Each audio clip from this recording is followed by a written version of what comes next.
ဟုတ်ကဲ့အားလုံးပဲမင်္ဂလာပါခင်ဗျာရဲလင်းအောင် channel ကနေပြန်လဲကြိုဆိုလိုက်ပါတယ်ဗျာဒီနေ့ကျွန်တော်တင်ပေးမယ့်အကြောင်းအရာလေးကတော့ကျွန်တော်တို့မိတ်ဆွေတို့အတွက်ပေါ့နော်ဒီဝေမန်းနီးပေါ့နော်ဝေပေးအကောက်ဖွင့်ပုံဖွင့်နီးနဲ့အသုံးပြုပုံပြုနီးကျွန်တော်အသေးစိတ်လေးကိုအစားဆုံးရှင်းပြပေးသွားမှာဖြစ်ပါတယ်ခင်ဗျာ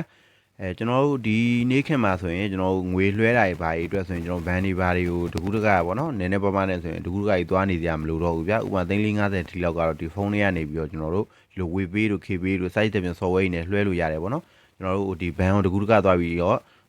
့အလုပ်ပြတ်စရာမလိုတော့ဘူးဒီလိုမျိုးပေါ့နော်အချိန်ကုန်တက်တာကွာလေနောက်တစ်ခုကကျွန်တော် online shop ကနေပစ္စည်းပိုင်းမှာတဲ့ခါမျိုးမှာဆိုရင်လည်းငွေလွှဲဖို့အတွက်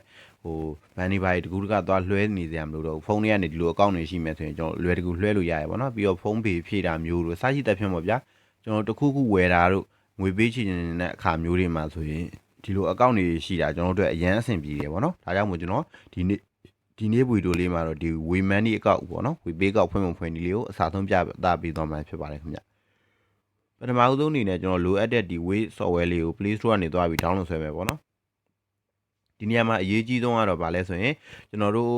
့ဒီ Wave Pay တို့ Kpay တို့ဒီလို account တွေဖွင့်တဲ့အခါမှာဒီ software တွေကိုကျွန်တော်တို့သူ့ရဲ့တရားဝင် page တွေရှိရပေါ့နော် website တွေ page တွေအဲ့ဒီကနေသတ်မှတ်ထားတဲ့ link တွေပေးထားတာမျိုးရှိရဆိုရင်အဲ့ link ကနေ down ပါမရှိရင်တော့အကောင်းဆုံးဒီ link ကဒီ Play Store ကနေ down တာအကောင်းဆုံးပါပဲဗျဥပမာအဖြစ်အခြားနေရာတွေကနေသွား down တာတယောက်ရှိရင်ကူးတာမျိုးတို့အကြောင်းတော့မရှိပေမဲ့ကျွန်တော်သိစိတ်မဖြစ်ဘူးပေါ့နော်စိတ်မချဘူးပေါ့ငွေကြီးနဲ့ပတ်သက်တဲ့အကောင့်တွေဖြစ်တာအတွက်ကြောင့်ဒီ hacking ဘာညာနဲ့ပါဝိုင်းကိုငွေကြီးဆုံးရှုံးသွားနိုင်တယ်ပေါ့နော်ဒါကြောင့်မလို့အကောင်းဆုံးနည်းလမ်းကတော့ကျွန်တော်ကြံပေးလို့တာဒီ Play Store ကနေပြီးတော့ဒီ software တွေကို down တာတော့အကောင်းဆုံးပါပဲဗျာနော်ဒါဆိုကျွန်တော် Play Store တစ်ချက်ဝင်ပြီးတော့ down လိုက်မယ် Play Store ထဲဝင်ပြီးဆိုရင်အပေါ်ဆုံးကျွန်တော် software ရှာတဲ့နေရာလေးပေါ့နော်ကျွန်တော်ဒီဝိုင်းပြပြီးတော့ဒီနေရာလေးထိုးပြထားတဲ့ဟာလေးပေါ့အားလေးကိုတစ်ချက်နှိပ်လိုက်ပါနှိပ်ပြီးရင်တော့ဒီနေရာမှာကျွန်တော် wait ပေးလို့ရေးရှာလိုက်ပါဗျwait money လို့ရေးရှာလိုက်ရရနော် wait wait pay ပေးလို့ရေးရှာလိုက်ပါရေးရှာရင်ဒီအပေါ်ဆုံးမှာပဲ wait pay app file wait money ဆိုပြီးတော့ဒ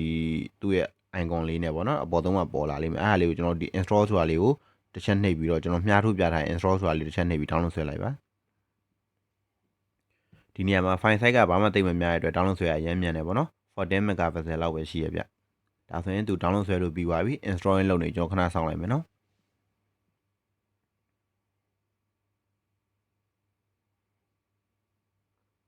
်ဒါဆိုရင်တော့ download လုပ်လို့ပြီးသွားပြီပဲဖြစ်ပါတယ်ကျွန်တော်တို့ဖုန်းထဲမှာဒီ web page ဆိုတဲ့ software လေးရောက်နေပြီပဲဖြစ်ပါတယ်ဗျာနော်ဒီ software လေးပေါ့အဲ့ software လေးတွေကိုကျွန်တော်တို့တစ်ချက်ဝင်လိုက်မယ်နော်ဒီနေရာမှာစဝင်ခြင်းမှာသူကဘာသာစကားရွေးခိုင်းတယ်အင်္ဂလိပ်စာနဲ့သုံးမလားဒီ software ကိုပေါ့နော်ဒီ web page software ကိုဒါမှမဟုတ်မြန်မာစာနဲ့သုံးမလားမြန်မာဘာသာမှာဆိုရင်လည်း Zoji ဆိုရင် Zoji Unicode ဆိုရင်လည်း Unicode ပေါ့နော်ဒါကိုဖုန်းမှာထည့်ထားတဲ့ language တိုင်းသုံးပေါ့ဥပမာကိုအင်္ဂလိပ်စာနဲ့သုံးရင်လည်းရတယ်နော်ကျွန်တော်ကတော့မြန်မာ Unicode ကိုပဲရွေးပြီးတော့ဒီအောက်ကရှေ့ဆက်ပြီဆိုတာလေးကိုဆက်နှိပ်ပေးလိုက်မယ်နော်ဒီအဆင့်ကိုရောက်သွားပြီဆိုရင်ကျွန်တော်ရှိပြီးသားအကောက်ကို login ဝင်ပါဆိုရင်ဒီဝင်ပြီဆိုတာလေးကိုနှိပ်ပြီးသုံးလို့ရပါတယ်ကျွန်တော်တို့ကတော့အကောက်တင်ဖွင့်မှာဖြစ်တဲ့အတွက်အဲဝင်ပြီရဲ့ဘေးကဒီအကောက်လုပ်ပြီဆိုတာလေးပေါ့နော်ကျွန်တော်ကိုမြှားထုတ်ပြရဟာလေးပေါ့အဲအဖြူအောင်အကောက်လုပ်ပြီဆိုတဲ့ခလုတ်ကလေးကိုတစ်ချက်နှိပ်ပြီးတော့ဝင်လိုက်ပါမယ်ဒီနေရာမှာကိုယ့်ရဲ့ဖုန်းနံပါတ်ကိုရိုက်ပေးရပါမယ်ဖုန်းနံပါတ်ကိုသူကမြန်မာနိုင်ငံအကောက်က +95 ဖြစ်တဲ့အတွက်ရှိရ +95 ကရွေးပြီးသားပါနောက်ကနေပြီးတော့39ကနေစရိုက်ပေးရပါမယ်39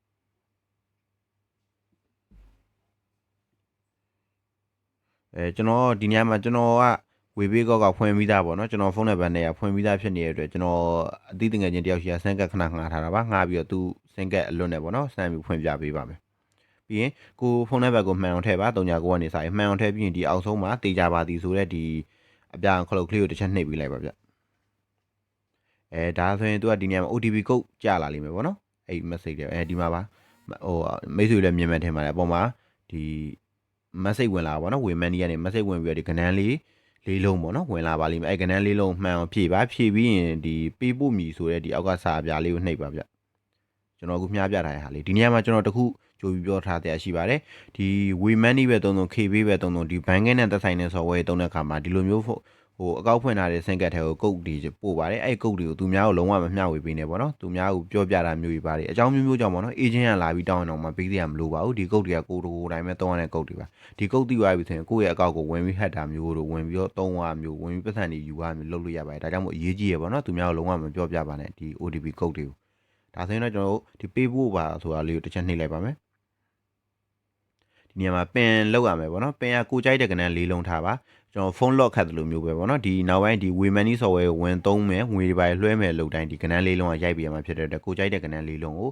ထည့်လိုက်ပါကျွန်တော်ကဗီဒီယိုလေးခဏရက်ပြီးထည့်လိုက်မယ်နော်ကျွန်တော်ပင်ကဏ္ဍထည့်ပြီးသွားပြီဆိုရင်တော့ဒီလိုမျိုးအောင်မြင်ပါသည်ဆိုပြီးပေါ်လာလိမ့်မယ်ကျွန်တော်ဒီအောက်က okay ဆိုတဲ့ဒီအပြောင်းစာလေးပေါ့နော်ကျွန်တော်ကမျှလို့ပြတဲ့ဟာလေးကိုတစ်ချက်နှိပ်ပြီးတော့ရှေ့ကိုဆက်သွားလိုက်ပါမယ်ဒီနေရာမှာမိတ်ဆွေခုနကတော့ထည့်ခဲ့တဲ့ပင်ကဏ္ဍကိုမှန်အောင်ရိုက်ပြီးတော့ဒီအောက်ကဝင်ပြီးဆိုတာလေးကိုနှိပ်ပြီးတော့ဒီ software တွေကိုပြန်ဝင်ပေးရမှာဖြစ်ပါတယ်ဒါဆိုရင်ကျွန်တော်ကဏ္ဍလေးလုံးရိုက်ပြီးသွားပြီဆိုရင်ဒီအောက်ကဝင်ပြီးဆိုတာလေးကိုတစ်ချက်နှိပ်လိုက်မယ်ပေါ့နော်ခဏဆောင်ပြီးသူကသူဝင်သွားပါလိမ့်မယ်ဒါဆိုရင်အကောက်လော့ရင်ဝင်သွားပါပြီဗျအကောက်လော့ရင်ဝင်သွားပြီဆိုရင်တော့ကျွန်တော်ဒီနေရာမှာကိုယ့်ရဲ့နာမည်တွေမွေးနေ့ရွေးပေးရတော့မယ်ပေါ့နော်ကျွန်တော်ဒီအပေါ်ကအမည်ဆိုတဲ့နေရာလေးကိုတစ်ချက်ထောက်လိုက်မယ်ပြီးရင်အမည်ဆိုတဲ့နေရာမှာကျွန်တော်ကိုတူအောင်လို့ရေးလိုက်မယ်ဗျနော်ဒီအောက်ကမွေးနေ့ပေါ့နော်မွေးနေ့ကိုတော့ကျွန်တော်ဒီလိုမျိုးရေးလိုက်မယ်ကိုဘကိုဒါကိုမွေးနေ့ကိုမှန်အောင်ရွေးပေါ့နော်ရွေးပြီးဒီ okay မျိုး okay ကိုနှိပ်လိုက်ပါပြီးရင်ကိုကယောက်ျားလေးလားမိန်းကလေးလားမှာရွေးပေါ့ယောက်ျားဆိုရင်ကြားမိန်းကလေးဆိုရင်မကိုရွေးပေါ့နော်ရွေးပြီးရင်တော့ဒီအောက်ဆုံးမှာရှိရဒီအပြောင်ခလုတ်ကလေးဒီတေးကြပါသည်ဆိုတာလေးကိုတစ်ချက်နှိပ်ပေးရပါမယ်ခင်ဗျာပြီးရင်တော့ okay ကိုနှိပ်ပေးလိုက်ပါ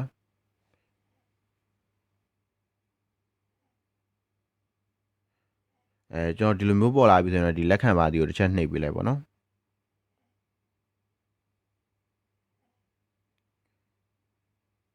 ်ပြီးရင်ကျွန်တော်တို့ဒီနေရာမှာဒီအမှန်လေးချစ်ပြီးတော့ဒီအတီးပြုပါကိုတစ်ချက်နှိပ်ပေးပါနှိပ်ပြီးရင်ဒီနေရာမှာဒီခုနကတော့ကိုအကောက်ဖွင့်တော့ရိုက်ထည့်ခဲ့တယ်ပေါ့နော်ကိုကနန်းလေးလုံးကိုပြန်ထည့်ပေးရမှာဒါဆိုရင်တော့ကျွန်တော်တို့ Wayman ဒီအကောက်ကိုအောင်မြင်စွာဖွင့်လို့ပြီးသွားပြီပဲဖြစ်ပါတယ်ဒီမှာပေါ့နော်ဒီအပေါ်မှာကျွန်တော်မြှားထုတ်ပြနေရမှာဒါကိုထည့်ခဲ့တဲ့ name ပေါ့နော်ပြီးတော့ကိုယ့်ရဲ့အကောက်ရဲ့အခုလက်ရှိ level ပေါ့နော် level က level 1ပဲရှိပါသေးတယ်ဒါဒီမျက်လုံးပုံစံလေးကိုနှိပ်ပြီးတော့ကျွန်တော်ကမြှားထုတ်ပြထားတဲ့ဒီအလဲကမျက်လုံးပုံစံအမားချစ်ကလေးကိုနှိပ်ပြီးတော့ကိုယ့်အကောက်ထဲမှာငွေဘယ်လောက်ရှိလဲဆိုတာကြည့်လို့ရပါတယ်ကိုယ့်အကောက်ထဲမှာကျွန်တော်အကောက်ကအခုမှစဖွင့်တာဖြစ်တဲ့အတွက်0ကျပ်ပေါ့နော်ဒီမှာကျွန်တော်အကောက် level ကိုတစ်ချက်နှိပ်ကြည့်အောင် level 1ဆိုတာလေးကိုနော်sorry ဒီမှာပေါ့နော်ဒီဘေးကဒီ menu button လေးပေါ့နော်ဒီအကောက်ပွင့်သွားပြီဆိုရင် menu button ဒီအတန်းလေးသုံးနဲ့ကျွန်တော်မြှားထုတ်ပြဟာလေးတစ်ချက်နှိပ်ကြည့်မယ်နှိပ်ပြီးရင်ဒီမှာကျွန်တော်တို့ဒီမှာတခုခု password change ချင်တာမျိုးတို့ဒါမှမဟုတ်အကောက်ပြန်ထွက်ချင်တာလို့အကူအညီတခုရယူချင်တာ language ပေါ့နော်ဘာသာစကားပြောင်းချင်တာဒီမှာအကုန်ပြောင်းလို့ရပါတယ်ဗျကျွန်တော်အခုလုပ်ပြမှာတော့ဒီအဆင့်မြင့်ပါဆိုတာလေးကိုတစ်ချက်နှိပ်လိုက်ပေါ့နော်အဆင့်မြင့်ပါဆိုတာလေးတစ်ချက်နှိပ်လိုက်ပါဒီမှာ तू ကဒီ Wayman နည်းတွေမှာအဓိကအားဖြင့်ကျွန်တော်တို့ဒီ level 1နဲ့ level 2ဆိုပြီးရှိရပေါ့နော်ဘာကြီးကွာသွားလဲဆိုတော့ဒီမှာကျွန်တော်အခုလက်ရှိက level 1ပေါ့နော် level 1ဆိုရင်တစ်နေ့ကိုခုစေရ1000တောင်းသိန်းငွေအများဆုံး4သိန်းပဲဒီအပြောင်းရွှေ့လုံနိုင်မယ်ပေါ့နော်ပြီးရင်3တာဆိုရင်ဒီထက်ကနေတခုပတ်စံပေးချေရလို့ပါလို့ဆိုရင်3သိန်းထိပဲသုံးနိုင်ဒီလိုသဘောမျိုးပေါ့ဗျာနော်ကျွန်တော် level 2မြှင့်လိုက်ပြီဆိုရင်တော့တစ်နေ့ကိုသူကသိန်း20လောက်ထိဟိုခုစေရ1000တောင်းသိန်းဟုတ်တယ်သိန်း20ပေါ့နော်သိန်း20အထိလွှဲတာပါပြောချင်တာကတော့ဗျာ level 1ဆိုရင်တော့ level 1အကောက်ဆိုရင်ဒီပတ်စံကိုများများဆဆထည့်တာမျိုးတို့သုံးတာမျိုးလွှဲတာမျိုးလုပ်လို့မရသေးဘူးเนาะ level 2ဖြစ်မှများများဆဆလွှဲတာသုံးတာလုပ်လို့ရမယ် level 2မြင့်နေတယ်ဆိုရင်တော့ယခုအဆင့်မြင့်မှာဆိုတဲ့ဒီအောက်ကကျွန်တော်မြှားထုတ်ပြထားတဲ့ဒီခလုတ်ကလေးပေါ့เนาะဒီအပြောင်ခလုတ်ကလေးကိုနှိပ်ပြီးထပ်မြင့်လို့ရပါတယ်ဒီနေရာမှာ level 2မြင့်လိုက်မယ်ဆိုရင်သူကဘာကြီးတောင်းလဲဆိုတော့ကိုယ့်ရဲ့မှတ်ပုံတင်တွေဘာကြီးတောင်းပါတယ်မှတ်ပုံတင်ကိုရှေ့ချမ်းနောက်ချမ်းပေါ့เนาะပြီးကိုယ့်ရဲ့နေရဲ့လိပ်စာကိုမှန်အောင်ထည့်ပြီး level 2မြင့်လို့ရပါတယ်အဲ့ဟာတော့ကျွန်တော်မလုပ်ပြတော့ဘူးဗျာเนาะဒါမိတ်ဆွေတို့လုပ်ချင်တယ်ဆိုရင်ထပ်လုပ်လို့ရတယ်ဒီတိုင်း level 1အကောင့်အနေနဲ့သုံးချင်တယ်ဆိုရင်လည်းသုံးလို့ရပါတယ်ဗျဒီနေရာမှာကျွန်တော်ဒီ way အကောက်ကနေပြီးတော့ကျွန်တော်တို့ဖုန်းငွေဖြည့်တဲ့ပုံစံလေးပေါ့နော်ငွေဖြည့်လို့ရတဲ့ပုံစံလေးကိုကျွန်တော်တစ်ချက်ပြပေးပါမယ်ဖုန်းငွေဖြည့်ဖို့အတွက်ဆိုရင်ဒီနေရာမှာကျွန်တော်ဒီဖုန်းငွေဖြည့်ဆိုတာလေးကျွန်တော်အခုအနီဝိုင်းပြထားရလေးပေါ့နော်အဲ့လေးတစ်ချက်နှိပ်လိုက်ပါတစ်ချက်နှိပ်ပြီးဒီနေရာမှာဒီအပေါ်ဆုံးပေါ့နော်ကျွန်တော်အခုဒီကာဆာလေးချထားတယ်ကျွန်တော်အနီလေးဝိုင်းပြပေးမယ်အဲ့နေရာမှာတော့ကိုယ့်ရဲ့ဖုန်းနံပါတ်ပေါ့နော်အကောက်ဖွင့်ထားတဲ့ဖုန်းနံပါတ်လာပေါ်နေလိမ့်မယ်အဲ့ဖုန်းနံပါတ်ကိုသူကငွေဖြည့်မှလာလို့မေးရအဲ့ဖုန်းနံပါတ်ကိုဖြည့်မှဆိုရင်တော့ကျွန်တော်တို့အဲ့ဖုန်းနံပါတ်နေရာကိုပေါ့နော်ကျွန်တော်တို့ငွေဖြည့်ပေးခြင်းတဲ့ဖုန်းနံပါတ်ကိုမှန်အောင်ထည့်ပေးရပါမယ်39ကနေစရိုက်လေရပါတယ်ဗျ39ဖြုတ်ပြီး9ကနေစရိုက်လေရတယ်ကြိုက်သူရိုက်ပါကျွန်တော်ကဥမာ06နဲ့113963ပေါ့နော်ဒီဖုန်းထဲကိုငွေဖြည့်ပေးမယ်ဆိုရင်ဒါသူများဖုန်းကိုငွေဖြည့်ပေးမယ်ဆိုရင်ဒီမှာသူများကဏ္ဍရိုက်ပါကိုဖုန်းထဲကိုပြန်ဖြည့်မှဆိုရင်ကိုကဏ္ဍရိုက်ပေါ့နော်ဥပမာအဖြစ်ဟို9660 8688ဒီမှာကိုကဏ္ဍရိုက်ပေါ့ဒီလိုမျိုးရိုက်ပြီးဆိုရင်သူကဒီအောက်မှာငွေတန်ဖိုးရွေးပေးရတယ်ပေါ့နော်ကိုက900ပဲဖြည့်မှာဆို900ရွေး1000ဆို1000 3000ဆို3000 5000ဆို5000 1000ဆို1000ရွေးပေါ့နော်ဥပမာအဖြစ်ကိုက1000ခွဲတွေပါဖြည့်ချင်တာမျိုးဆိုရင်ဒီအောက်ကအခြားပမာဏဆိုတဲ့နေရာမှာကဏ္ဍ1000ခွဲလို့ရေးလိုက်ပါရေးပြီးရင်ကျွန်တော်အောက်ကဒီတေးကြပါသည်ဆိုတဲ့ကောင်လေးကိုတစ်ချက်နှိပ်ပေးပေါ့နော်အဲတေးကြပါသည်ဆိုတာလေးကိုနှိပ်လိုက်ရင်သူက မိတ်ဆွေရဲ့ကုတ်ကနန်းပြန်ပြီးရိုက်ခံပါလိမ့်မယ်ဒီကျွန်တော်တို့အကောက်ဖွင့်တော့ထည့်ခဲ့တဲ့ကနန်း၄လုံးပေါ့နော်ပင်ကနန်း၄လုံးအဲ့၄လုံးရိုက်ပြီးရင်တော့ဒါငွေဖြည့်လို့ပြီးပဲဖြစ်ပါတယ်ကျွန်တော်တို့ဒီကောက်ကအစမ်းဖွင့်ပြတာဖြစ်တဲ့အတွက်0ချက်ဖြစ်နေတဲ့အတွက်ငွေဖြည့်လို့မရပါဘူးဒါကြောင့်မပြတော့ပါဘူးနော်ဟိုဒါမိတ်ဆွေတို့နားလည်အောင်မရှင်းပြပေးရပါတော့နောက်တစ်ခုကတော့တရားရောက်ရှိကိုငွေလွှဲလို့ရမယ့်ပုံစံလေးပေါ့နော်ဒီဝေမန်နီကောက်ကနေငွေပိုင်လွှဲခြင်းနဲ့ဆိုရင်ကျွန်တော်အခုညီဝိုင်းပြထားတဲ့ဒီငွေလွှဲဆိုတာလေးကိုတစ်ချက်နှိပ်ပေးရပါမယ်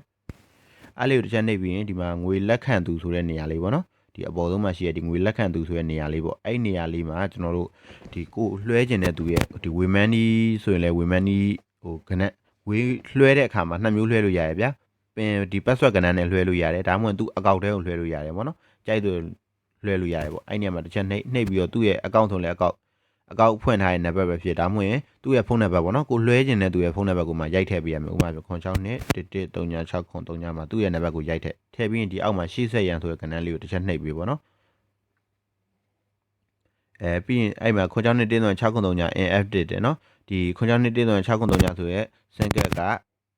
သုံးတဲ့သူမရှိဘူးပေါ့နော်အဲ့လိုမျိုးပြောတာဥပမာကျွန်တော်နောက်ထပ်တစ်ခုထပ်ရိုက်ပြမယ်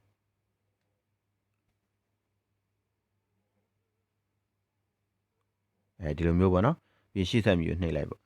ဒါဆိုရင် active ဖြစ်သွားပြီเนาะဒီခွန်လေး290ဆိုကနန်းကဒါဒီအကောက်ကလက်ရှိအသုံးပြုနေတဲ့သူရှိရပေါ့ပြီးရင်ကျွန်တော်ငွေဆက်လွှဲမှဆိုရင်ဒီ80ရန်ဆိုတဲ့ဟာလေးကိုတစ်ချက်ထပ်နေရမယ်เนาะအဲ့ဒီကိုလွှဲခြင်းတဲ့ပမာဏဥမာကိုက9သိန်းလွှဲမှဆို9သိန်း1000လွှဲမှဆို1000ကိုကြိုက်တော့ထည့်ပေါ့เนาะကျွန်တော်1000လို့ထည့်လိုက်မယ်1000လို့ထည့်အခုကတော့ကျွန်တော်ကောက်ထဲမှာငွေတစ်သက်မှမရှိရတဲ့အတွက်ငွေမလုံလောက်ပါဆိုပြီးမှလာပြနေเนาะမိတ်ဆွေလွှဲခြင်းတဲ့ကနတန်ဖို့ထည့်ပြီးရင်ဒီအောက်မှာ80ရန်ဆိုတဲ့ဟာလေးကိုဆက်နှိပ်ပေးရမယ်เนาะကျွန်တော်အခုအောက်ဆုံးမှာရှိရဒီအကောင့်လေးကိုဆက်နှိပ်လိုက်ပါနှိပ်ပြီးပြီဆိုရင်တော့အဲ့မှာသူကဟိုခုနကကျွန်တော်ပြောသလိုပဲပေါ့နော်အကောက်ဖွင့်တော့ထည့်တဲ့ပင်ကနန်းလေးလုံးပြန်ရိုက်ခန်းပါတယ်အဲ့ကနန်းလေးလုံးရိုက်ပြီးဆိုရင်တော့ဒါသူများရှိကိုငွေလွှဲလို့ရသွားပြီပဲဖြစ်ပါတယ်ခင်ဗျပြီးတော့ကိုငွေလွှဲထားတဲ့ဟာတွေဘာတွေကိုပေါ့နော်ဟိုစရင်စရာတွေဘာတွေပြန်ပြီးကြည့်ကျင်တယ်ဆိုရင်ဒီမှာဒီစရင်ဆိုတဲ့နေရာလေးရှိပါတယ်အဲ့ဒါလေးကိုတစ်ချက်နှိပ်ပြီးတော့ဒီမှာကိုဘယ်ချိန်ကဘယ်လောက်လွှဲထားရဲဘယ်သူ့လွှဲထားရဲဆိုတာကိုတရားနဲ့အငင်းခုန်တွေပါဖြစ်မှာဆိုရင်ဒီနေရာမှာတေချာလေးသွားကြည့်လို့ရတယ်ပေါ့နော်ငွေဖြည့်ထားဖုန်းငွေဖြည့်ထားဖြစ်ဖြစ်ငွေလွှဲထားပဲဖြစ်ဒီဝေမန်နီကောင်းနဲ့ပတ်သက်ပြီးတော့စရင်အသေးချာကိုဒီစရင်ဆိုတဲ့လေးထဲမှာသွားကြည့်လို့ရပါတယ်ခင်ဗျဒီဘေးမှာရှိတဲ့ငွေသွင်းငွေထုတ်ဆိုတဲ့ဟာလေးပေါ့နော်ဒီငွေသွင်းငွေထုတ်ဆိုတာလေးကတော့ကျွန်တော်ယူမဘန်နဲ့ချိန်ပြီးတော့ဒီဘန်ကတ်ထဲကနေဒီဝေးကောက်ထဲကိုပြောင်းတာဝေးကောက်ထဲကနေဘန်ကောက်ထဲကိုပြောင်းတယ်လူမျိုးကြီးလုပ်တဲ့ဟာပါဒါရတော့ဒါဘန်ကတ်နဲ့ချိန်ပြီးသုံးတဲ့ဟာတွေပေါ့နော်ဒီလောက်ဆိုရင်တော့ဒါမိတ်ဆွေတို့ဝေမန်နီအကောက်ဖွင့်မှုဖွင့်ဒီလေးနဲ့ဝေမန်နီကနေပြီးတော့ကျွန်တော်အခြားလူကိုငွေလွှဲတာတို့ဖုန်းငွေဖြည့်တာတို့လုပ်တတ်မယ်လို့မျှော်လင့်ပါတယ်ခင်ဗျာဒီဗီဒီယိုလေးကိုတော့ဒီမှာပဲအဆုံးသတ်ခွင့်ပြုပါခင်ဗျာဗီဒီယိုလေးကိုအဆုံးထိကြည့်ရှုပြီးရတဲ့အတွက်လည်းအထူးပဲကျေးဇူးတင်ရှိပါတယ်ခင်ဗျာ